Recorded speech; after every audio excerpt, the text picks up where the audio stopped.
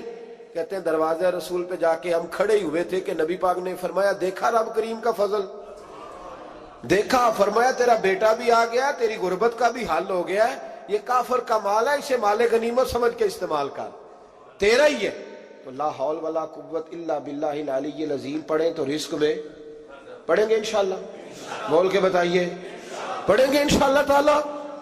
لیکن سنی قوم تویز پہ لگ گئی ہے، کہتے ہیں وظیفہ پڑھنا پڑتا ہے، آپ لکھ کے دیں گلے میں ڈالنے کے لیے تاکہ وہ ڈالتا جاؤں اور میرے اوپر پیسوں کی بارش ہوتی جائے۔ وظیفہ پڑھیں، وظیفہ پڑھیں۔ سنیں ایک اور وظیفہ سنیں، امام قرطبی نے تفسیر قرطبی میں لکھا رزق کی برکت کا وظیفہ۔ امام قرطبی نے لکھا ہے حضرت انس بن مالک رضی اللہ تعالیٰ عنہ کہتے ہیں ایک شخص حضور کی بارگاہ میں آیا، کہا یا رسول اللہ صلی اللہ علیہ وسلم غربت بڑی ہے، بڑا دکھی ہوں، بڑا پریشان ہوں۔ تو حضور نے وظیفہ بتایا، فرمایا جب بھی گھر جاؤ نا گھر والوں کو سلام کہنی ہے، السلام علیکم، یعنی کب کہنی ہے؟ جب بھی جاؤ۔ کب کہنی ہے؟ یعنی گھر سے نکلے ماچس لینے کے لیے، واپس آ کے کہنا السلام علیکم۔ پھر گھر والوں نے کہا ہو یاد نہیں رہا تھا، وہ تو چینی بھی ختم ہو گئی ہے، پھر گئے چینی لینے تو واپس آ کے پھر السلام علیکم۔ انہوں نے کہا خو ناراض نہ ہوئیے گا، پتی بھی نہیں چائے کی۔ اب واپس گئے تو پھر واپس آ کے کیا کہنا ہے؟ تو نبی پاک صلی اللہ علیہ وسلم نے فرمایا جب بھی گھر جا السلام علیکم کہے اور 3 دفعہ سورۃ اخلاص پڑھ دے، اور سورت بھی وہ بتائی جو سب کو آتی ہے، قل هو اللہ احد اللہ الصمد لم یلد ولم یولد ولم یکن لہ کفوا احد، 3 دفعہ یہ پڑھ دے۔ صحابی بڑے سیانے تھے، بڑے مسئلے حل کرتے تھے ہمارے، فٹافٹ بول پڑے وہ صحابی، کہنے لگے حضور میری تو چھوٹی سی فیملی ہے، کئی دفعہ بچے گھر نہیں ہوتے، ننھیال گئے ہوتے ہیں، تو پھر کیا کروں؟ حضور نے فرمایا جب گھر میں کوئی نہ ہو تو اپنے نبی پہ درود و سلام پڑھ دینا، تیرے نبی کا کرم تو تیرے گھر میں ہوگا نا۔ حضرت انس بن مالک رضی اللہ تعالیٰ عنہ فرماتے ہیں کہ ہم انتظار میں تھے کہ بندہ واپس آئے اور رزلٹ بتائے۔ کہتے ہیں وہ کچھ دنوں کے بعد واپس آئے تو عجیب بات کی انہوں نے، ہمسایوں سے کئی دفعہ بندے کی نہیں نا اتنی بنتی، اور کئی دفعہ لگتا ہے کہ میرا ہاتھ اوپر ہی رہے، یہ کہیں مجھ سے تگڑے نہ ہو جائے۔ کہتے ہیں وہ آئے، نبی پاک صلی اللہ علیہ وسلم نے کہا کیا حال ہے تیرا؟ تو عرض کرنے لگے یا رسول اللہ صلی اللہ علیہ وسلم وظیفہ تو میں نے اپنے لیے پوچھا تھا اور میرے تو ہمسائے بھی امیر ہو گئے، حضور وہ تو میں نے اپنے لیے پوچھا تھا اور میرے دائیں بائیں والے لوگوں میں بڑی برکت ہوئی ہے۔ تو میرے محبوب مسکرانے لگے، حضور فرمانے لگے گویا برکتیں تیرے گھر میں جب برسی ہیں تو چھن چھن کے ان کا فیض اللہ نے تیرے ہمسایوں کو بھی عطا فرمایا۔ مشکل تو نہیں وظیفہ، کیا کرنا ہے؟ نہیں تو نہیں آکھنا مشکل لگتا مجھے، نہیں تسی کر دینا سلام لو، تسی کہنا بندے اسی کرتے سلام اسی لویے، تسی لو جاؤ کے دوبارہ گھر جا کے کیا کرنا ہے؟ چلے کچھ نہ کچھ 55% بولے ہی ہیں ماشاءاللہ، کیا کریں گے؟ السلام، اور پھر کیا پڑھنا ہے؟ سبحان اللہ، 3 دفعہ سورۃ اخلاص پڑھ دیں، فرمایا اللہ برکت پیدا کر دے گا۔ اب سنیں، ایک دوست آئے، کہنے لگے حضرت جی بڑے پیروں کے پاس گیا ہوں، مالی مسئلہ حل نہیں ہوتا، تو میں نے کہا میں تجھے نبی پاک کی بارگاہ میں نہ لے جاؤں، پیروں کے پیر کے پاس نہ چلے جائیں۔ میں نے کہا سن تیرا مالی مسئلہ حضور حل کر دیتے۔ مشکات میں حدیث ہے، ایک صحابی نے کہا حضور غربت ہے، فرمایا روز رات کو سورۃ واقعہ پڑھ، تیرے گھر میں فاقہ نہیں آئے گا۔ اور یار بتاؤ جب نبی پاک نے کہہ دیا نہیں آئے گا تو آئے گا، حضور نے کہہ دیا نہیں آئے گا تو آئے گا، اللہ اکبر، آ ہی نہیں سکتا۔ تو وہ والا وظیفہ پڑھ جو مصطفیٰ کریم نے بتایا ہے، اور رب کریم کی بارگاہ میں گویا نیت ہو کہ یا اللہ میں کوئی خود تو نہیں نہ پڑھ رہا، تیرے نبی نے بتایا ہے، سورۃ واقعہ پڑھ، تیرے گھر میں فاقہ۔ حضرت عبداللہ ابن مسعود رضی اللہ تعالیٰ عنہ بیمار ہو گئے، شدید بیمار، اور بیٹیوں کے باپ تھے، بیٹیاں زیادہ تھیں۔ حضرت عثمان غنی رضی اللہ تعالیٰ عنہ کا دور خلافت تھا، جناب عثمان غنی تیمارداری کرنے آئے اور کہنے لگے عبداللہ آپ بڑے بیمار ہیں، ابن مسعود آپ بڑے علیل ہیں، کچھ پیسے نہ بھیج دوں خزانے سے؟ تو حضرت ابن مسعود کہنے لگے ضرورت نہیں، کہا آپ کی بیٹیاں ہیں کام آئیں گے۔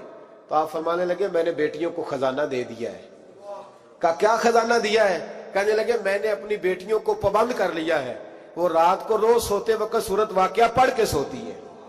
تو نبی پاک نے کہا فاقہ نہیں آ سکتا، تو لہذا میری بیٹیوں پہ کبھی فاقہ نہیں آ سکتا تو روز یہ تو کہتے ہو داماد جی سے کہ بھئی آپ مہربانی کرو کو خرچہ بڑھاؤ، بچی بڑی پریشان ہے، تو بچی کو بھی ایک خزانہ دے دو، اس کو بیٹے روز رات کو سورت واقعہ پڑھا کر، رات سورت واقعہ پڑھے، صبح سورہ ملک پڑھے، دن کے وقت سورت بقرہ پڑھے۔ میرے نبی پاک صلی اللہ علیہ وسلم نے فرمایا جس گھر میں سورت بقرہ پڑھی جائے جن تو کیا شیطان بھی دوڑ جاتا ہے، تو کوئی جادو اثر کر سکتا ہے؟ تو ان وظیفوں پہ عمل کریں جو نبی پاک صلی اللہ علیہ وسلم نے ہمیں عطا کیے ہیں۔ حضور غوث پاک نے بھی ایک وظیفہ بتایا ہے، وہ بھی بتا دوں آپ کو۔ غوث اعظم رضی اللہ تعالیٰ عنہ کی خدمت میں ایک شخص آیا، اس نے کہا حضور بڑی تجارت کرتا ہوں، کام نہیں چلتا۔ فرمانے لگے اب تو اللہ سے تجارت شروع کر دے۔ کیا مطلب؟ فرمانے لگے 10 کمائے تو ایک اللہ کے رستے میں دے، رب کریم اس کے بدلے میں تجھے 70 عطا فرمائے گا۔ اس نے کہا حضور اس طرح کروں؟ فرمایا تو یہ کر کے دیکھ، عبد القادر جیلانی وعدہ کرتا ہے اللہ تیری مدد کرے گا۔ غلام کہتے ہیں وہ 6 مہینے کے بعد آیا، پہلے جب آیا تھا تو پیدل آیا تھا، 6 ماہ کے بعد آیا تو 6 اونٹ تھے اس کے پاس، اور آ کے حاضر ہوا تو کہنے لگا حضور زندگی پتہ نہیں کہاں گزار دی، کاروبار کا تو مزہ ہی اب آیا ہے، اب مزہ آیا ہے کاروبار کرنے کا، اب مزہ آیا ہے۔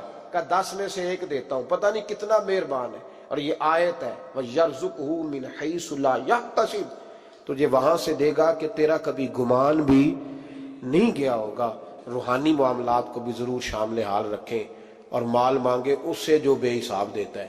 فرمایا سویرے پرندے بھی نکل جاتے ہیں اور شام کو جب لوٹتے ہیں تو اللہ انہیں پیٹ بھر کے روزی عطا فرماتا ہے، حالانکہ ان کو نہیں پتا ہوتا ہمارا کارخانہ کہاں ہے، ہم نے کہاں جا کے مزدوری کرنی ہے، ان کو نہیں پتا ہوتا کہ ہمارا دفتر کہاں ہے، ہم نے کس آفس میں بیٹھنا ہے، ان کو نہیں پتا ہوتا کہ ہم نے کہاں جا کے مال خریدنا ہے اور کہاں سے ہم نے پھر اس کو دوبارہ بیچنا ہے، انہیں خبر نہیں ہوتی، اللہ پہ بھروسہ کر کے نکل جاتے ہیں۔ نکلنا تو تیرے ذمہ ہے کہ نہیں؟ فرمایا وہ تو ڈیوٹی کر، شام کو اللہ جو رب پرندوں کو روزی دیتا ہے وہ تجھے بھی عطا فرمائے گا۔ میں کہتا ہوں سوچ کتنی کمزور ہے اس آدمی کی جو کہتا ہے کیسے ملے گا، کتنی کمزور سوچ ہے۔ جو رب بیل کو روزی دیتا ہے، بکری کو روزی دیتا ہے، اس زمین اس دھرتی پہ اگر بسنے والا اونٹ بھوکا نہیں سوتا، چلیں یہ تو پالتو جانور ہوتے ہیں، اس دھرتی پر بسنے والی اگر بلی اور کتا روٹی کھا کے سوتے ہیں تو اشرف المخلوقات ہے۔ تو نے اپنے ذہن میں کیا ٹینشن پال لیا ہے کہ نہیں آئے گا تو مر جاؤں گا، کیا بنے گا، کس طرح ہوگا، تو کیوں اتنا پریشان ہو گیا؟ بھائی مالی پریشانی سب سے زیادہ اس بندے نے اوڑھ لی ہے جس کی توکل کی بات کمزور ہو گئی ہے۔ تو سیدھی توجہ اپنے رب کریم کی جانب رکھ، سیدھی توجہ اللہ کی جانب کر۔ رب فرماتا ہے ذمہ تیرا نہیں، ذمہ میرا۔ لیکن تنخواہ ایک آتی ہے گھر میں، جب ایک بچہ ہوتا ہے تو تب بھی کام چلتا ہے، جب اللہ 2 بچے دے دے پھر بھی اس تنخواہ سے کام چلتا ہے، جب 3 ہو جائیں پھر بھی چلتا ہے، جب 4 ہو جائیں نہیں، آپ نہ بھی بولے تو بات تو صحیح ہے، بہرحال کام پھر بھی چلے۔ اسی تنخواہ میں سے جب بندہ بڑے بیٹے کی شادی کر کے بہو بیاہ کے لے آئے تو پھر بھی کام چلتا ہے، اور جب اس بیٹے کو اللہ بچے عطا کر دے تو اسی گھر میں، اسی آنگن میں، اسی چھت کے نیچے کام چلتا ہے۔ تو پھر تو مان جانا کہ چلانے والا تو نہیں، چلانے والا کوئی اور ہے، پھر تو مان جا کے چلانے والا کوئی تو اس وقت جب تنخواہ تیری لگی تھی تو کہتا تھا ابا ابھی میری شادی نہ کر، میں بیوی کو کیسے کھلاؤں گا؟ تو وہی شخص ہے جس کی چھت کے نیچے پھر 1.5 درجن پوتے بھی پل رہے اور گزارا ان کا بھی ہو رہا ہے۔ تو رزق کا ذمہ کس کا ہے؟ اللہ کا ذمہ۔ اب ہمیں پتہ ہے پہلی بات تو پریشانی اس لیے اتار دینی چاہیے کہ ذمہ ہمارا ہے ہی نہیں۔ اب دوسری بات یہ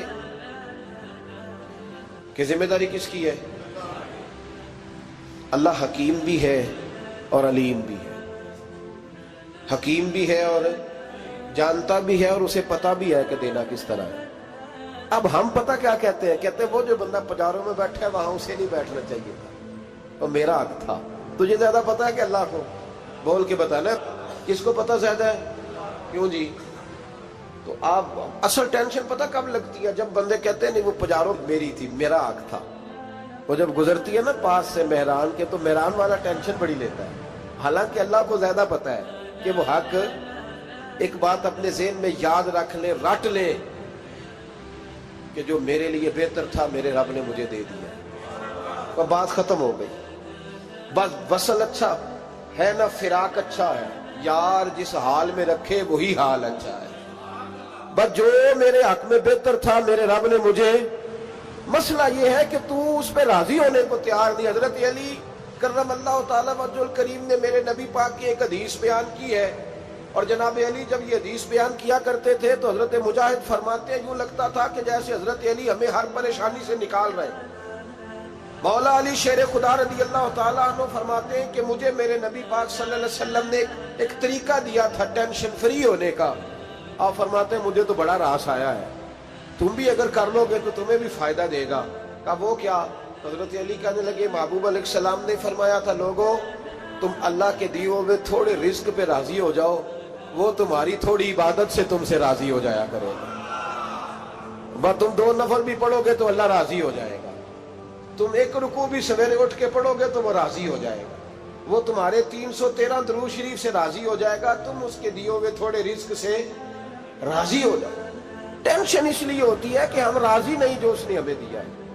وہ حال میں مزید کی جو دوڑ ہے نا، حال میں مزید کی، بے قدرہ کچھ قدر نہ جاتی، کیتی خوب تسلی ہو، دنیا دار پجاری زردے، کتیاں دے گل ٹلی ہو، بک بک روشن اکھیاں تکیو ویک حویلی کلی ہو، تے کوچ نصیر اساں جد کیتی پہ جانی تھر تھلی ہو. تو یاد رکھیں یہ جو ہے نا مصیبت کے مال آ کیوں نہیں رہا، وہ سامنے والا پلاٹ میرے گھر کے سامنے ہے گھر کے سامنے، پر رجسٹری میرے نام کیوں نہیں؟ یہ مصیبت سانس نہیں لینے دیتی. موٹر سائیکل کھڑی کرتا ہے نا جب آ کے دکان سے روٹی کھانے آتا ہے، دفتر سے گھر آتا ہے، کاروبار سے آتا ہے، تو جہاں موٹر سائیکل کھڑی کرتا ہے وہ ٹینشن بڑی ہے کہ کبھی میری ہو جائے نا یہ والی جگہ تو میں یہاں بھی بورڈ لگاؤں اپنے نام. اس نے مالی پریشانی پیدا کی. تو جس حال میں ہے، کیونکہ تو نے اپنا یہ حال خود نہیں بنایا، جس نے بنایا ہے وہ بڑا بہتر جانتا تھا کہ تو اسی حال میں اسے اچھا لگتا ہے. تو اسے اسی حال میں، ایک بزرگ تھے تو ان کی طبیعت بڑی علیل ہو گئی، بیمار ہو گئے، تو اللہ نے آزمائش دی تو کیڑے پڑ گئے وجود میں. ایک کیڑا یہاں سے کھا رہا تھا، اللہ والے بڑے راضی رہتے ہیں اس کی رضا پہ، تو کیڑا یہاں کھا رہا تھا تو نیچے گر گیا، تو بابا جی نے اٹھا کے پھر وہاں رکھ لیا. کہنے لگے جب اس نے تیری ڈیوٹی مجھے کھانے کی لگائی ہے تو میں اس بات پہ راضی ہوں تو نیچے کیوں گرتا ہے؟ بس ٹھیک ہے کھا، جب اس نے تجھے ڈیوٹی جو تیری لگائی. سالبہ بن عبد الرحمن ایک صحابی تھے، سالبہ غالباً نبی پاک صلی اللہ علیہ وسلم کی خدمت میں آئے، کہنے لگے یا رسول اللہ صلی اللہ علیہ وسلم غربت بڑی ہے، میرے لیے دعا کریں اللہ زیادہ مال دے. تو محبوب صلی اللہ علیہ وسلم نے فرمایا تو جس حال میں اچھا ہے وہ تیرے لیے بہتر ہے، اس میں تو ہے وہی حال تیرے لیے. مشکل ہے نا یہ جواب سننا. کہتے پیر صاحب فلان جگہ سے تویز آیا، وہاں تو وارے نے آرے ہو گئے، تو آپ کے ہاں. تو میں کہتا ہوں یہ تویز دینے والا اگر تویز دے کے امیر بناتا ہے تو پہلے خود کیوں نہیں بنتا؟ یہ خود تو 150 کا تویز بیچ رہا ہے، اپنی بیچارے کی حالت یہ ہے. اگر اتنا ہی تویز اس کا چلتا ہوتا تو پہلے 5 جو پجارو اس کے دروازے پہ کھڑی ہو. عجیب چکر ہے اور عجیب جگہ لوگ الجھ گئے، سمجھتے ہی نہیں بات کو. یا رسول اللہ صلی اللہ علیہ وسلم دعا کر دے، تو محبوب نے کیا فرمایا؟ فرمایا تو جس حال میں ہے نا وہ حال تیرے لیے بہتر ہے، اسی میں رہ. کہ نہیں حضور دعا کرے. فرمایا سالبہ تو باز آ جا. حضور دعا کرے. فرمایا تو باز آ جا. 2-3 دفعہ کا ضد کی. محبوب نے فرمایا جا پھر اللہ تجھے زیادہ پیسے دے گا. چند بکریاں خریدی، اتنی برکت ہوئی کہ بکریوں کے ریوڑ بن گئے. پھر کچھ بکریاں بیچ کے گائے خرید لی، ان کے بھی ریوڑ ہو. پھر کچھ اونٹ اونٹنیاں لے لی، ریوڑ ہی ریوڑ. پہلے 5 وقت مسجد میں آتے تھے، اب فجر اور عشاء رہ گئی. پھر مال زیادہ ہوا تو مدینے شہر میں کوئی جگہ ہی نہیں، مدینے سے باہر حویلی خریدی، پھر جمعہ ہی رہ گیا. جمعے کے جمعے آتے. زکوٰۃ کا حکم آیا. میرے نبی کریم علیہ السلام نے حضرت ابو ہریرہ کو بھیجا، فرمایا جا اسے کہہ تیری زکوٰۃ بنتی ہے 2.5%. 10 کروڑ روپیہ ہو تو کتنی زکوٰۃ بنتی؟ بھئی 1 کروڑ کی 2.5 لاکھ ہوئی نا، تو 10 کروڑ کی کتنی ہوئی؟ تو بڑی مصیبت ہے جب بینک سے میسج آتا ہے نا کہ 25 لاکھ نکل گیا تیرے اکاؤنٹ سے. بہت بڑی مصیبت، بڑی ٹینشن ہوتی ہے. ایک صاحب میرے پاس آئے، ان کی زمین اچانک مہنگی ہو گئی،